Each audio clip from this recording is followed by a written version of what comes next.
message for President Trump?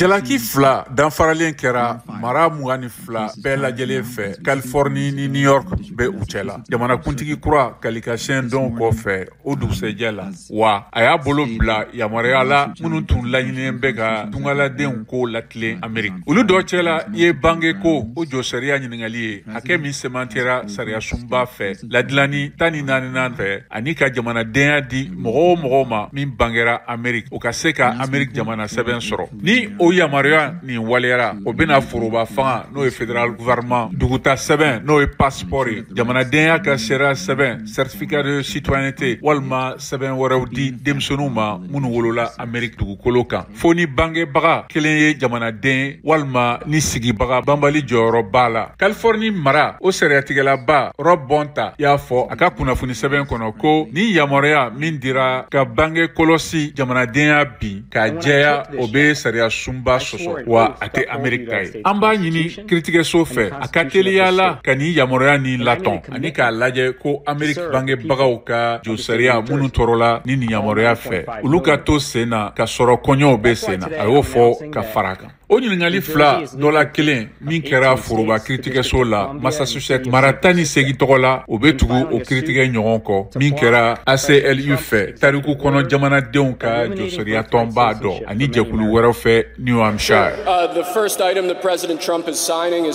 Maison Blanche ye nin ɲiningali ninnu jalaki ko u ye ɲumanfɛ gɛlɛn maaw ka kɛlɛcɛw kɛlɛ. Ɲumanfɛla jugu bɛ se ka sugandi ka nɔni kɛ ka ɲɛsin jikuru ma ka ban jamanadenw ka sago ɲaro la walima u bɛ se ka pan ka don kuru kɔnɔ ka baara kɛ ni jamanakuntigi Trump ye walasa a ka laɲiniw ka taa ɲɛ minnu jara faso jama ye kosɛbɛ. Harrison Field min ye kunnafonidilaw ka kankɔrɔsigi dankan ye ka bɔ Maison Blanche la. Nin kiiritigɛ ninnu tɛ fosi ye ni ɲumanfɛlaw ka kɛlɛbolo janya tɛ wa Trump ka fanga labɛnnen don k'u kɛlɛ kiiritigisow la. Kumalaselaw y'o fɔ.